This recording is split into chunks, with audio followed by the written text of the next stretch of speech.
बताए के मरले बाई ऐसे मुअली के मार कौन उन्नतिया हते यार बोलो के मरले बाई ऐसे मुअली के मार कौन उन्नतिया हते यार। अरे गली में तोरा धरैनी रे कैसे भाई से तोरा पिटैनी रे। अरे का करे आइल रह हड्डी मसली सब भगेला से दूर अरे मरले साले का संस भरा अरे मरले साले का संस भरा अरे मरले साले का संस भरा। अरे कहाँ मरल अरे कहाँ बताइए बड़ा मरले बासा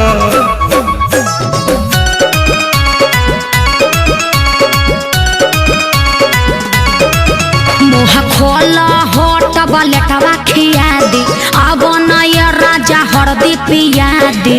45 मरब नहीं झरला पानू न दारा बात मीठा मीठा जानी कारा।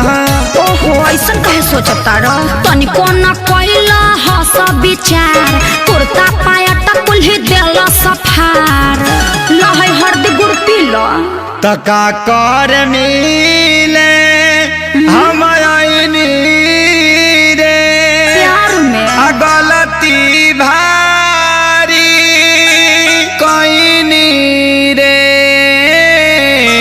चुप रहो सब ठीक हो जाई।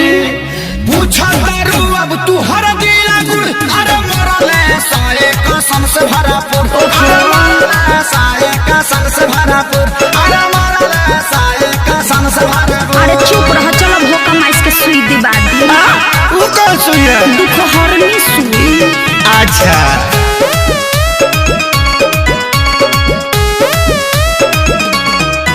मरल सन जैसे मारे कसाई पापी हो बड़ी बारे सभाई जनता रे खेसारी सभन के सब खेला है बचन के माने के नहीं मोहब्बत में हार ठीक नहीं कोइला सभाई हमार। अरे हेंगा कोई मारेला अरे इज्जत अपन हम लुटैनी रे सोनू के बात में पड़क गईनी रे। रहे के बायब तो तोरा से दूर अरे मरले साले कसम से भरा। अच्छा चुप रहो। मरले साले कसम से भरा अरे मरले साले कसम से भरा। अरे बाप रे बाप दर्द होता। अरे लावा अमर लाता के पाता साट दी।